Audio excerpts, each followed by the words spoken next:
Hey everyone, I'm going to do a quick unboxing and review of my Insta360 1R 360 degree camera.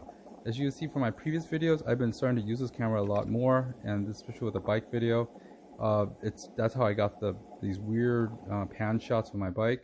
If you haven't already, please like, subscribe to the SterlingW channel, and of course hit that bell notification button for new DIYs, unboxings, as well as other reviews and stuff. So I bought the twin edition version of the Insta360 1R on Amazon. I'll leave a link below.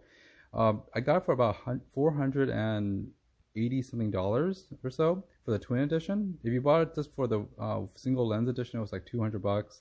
And then if you bought the other special lens, it's another $200. So you might as well just buy the kit. It was cheaper to buy as a kit. No, it was cheaper to buy a kit at 400 something than to pay $300 for the camera, and then another $200 for that 360 lens. So buying the kit was cheaper. Now I think they also have a 4K Leica lens, and that is an additional like $200 or something like that. But they have like expert level one that comes with that, as well as the 360 lens. Anyways, check out the link below. I'll list it in the links below as well. So in the box, it came with the two lenses, stickers, as well as this should be the cage that holds it. The Insta360, microfiber cover.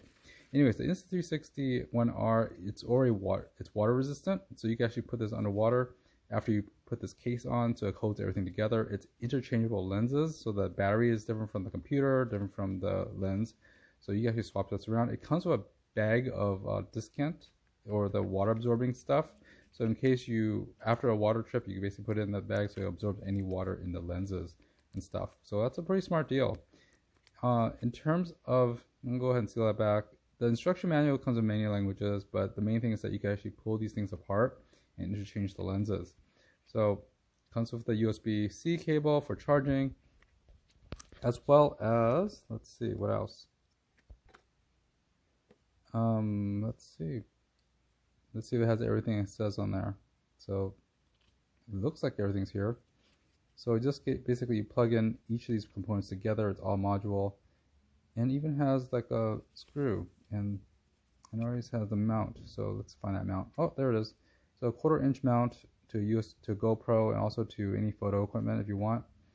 Yeah, the reason why I got this was because I already have a action camera. I wanted to get another one that was 360. I already told you that. But the assembly, the fact that I could swap lenses, I thought that was a pretty awesome deal. And especially if, let's say, if you broke one of the lenses, you can always replace and buy a new one instead of having to buy an entire new action camera.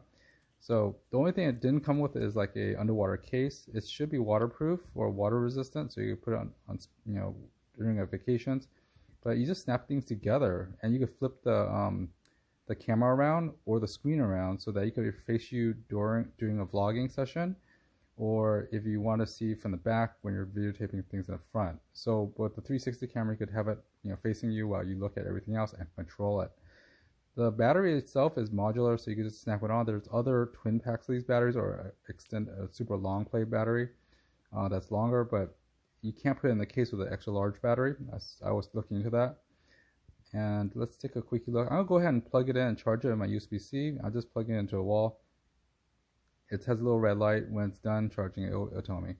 So that's being charged. Again, I got this because I have plenty of one USB-C. I want to make sure everything is USB-C now, as well as a lot of GoPro accessories I still have, so I can still use this and it'll be compatible with the GoPro accessories like the body harness and everything else like that. So I'm gonna let it go ahead and charge. And while it's charging, we'll go over other fun stuff.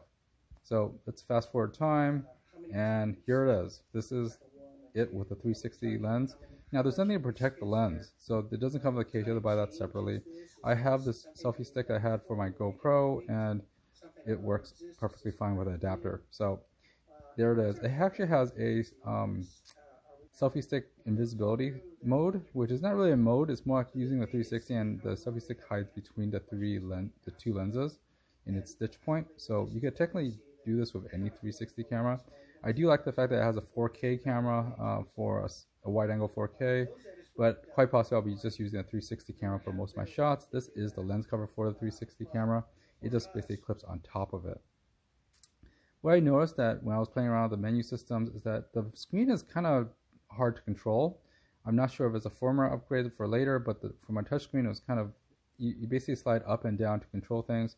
You can actually pair this with your iPods, as well as have an external mic. I'm gonna go ahead and try that later. I have it on order from Amazon to try out an external mic. But you basically swipe up, swipe down to change the modes. There's two modes that you could use. You could either use a video mode, which just records video, a photo mode, and also a time-lapse mode. So a time-lapse mode basically takes a frame every few seconds and stuff, and you can set the different settings for that. For the photograph mode, of course, it just acts as a photo, and as a video record mode, it records. It depends on which type of lens you have. So if you have like the 360 camera lens, it will just start recording. It's pretty cool. There's other pro features you could do in terms of setting the settings directly, ISO, and also other lens, how fast the lens goes. Sorry for the glare. I didn't realize that I was doing a glare before it, and in fact, I saw that protective cover on it. But with a 4K wide-angle lens, it's actually pretty neat. So I'm gonna go ahead and go through this. As you can see, you can change different settings on this. I put a 256 gig memory card in this guy. I use Samsung and also other cards, but they all work. So anyways, I really didn't like the screen too much because it wasn't really reactive enough to my finger. And to be honest, if I had this in an underwater thing, I'm not sure how you're going to control it. You can see there's little buttons and stuff. There's other weird accessories you can actually add to this, and it looks like there's even a dual one.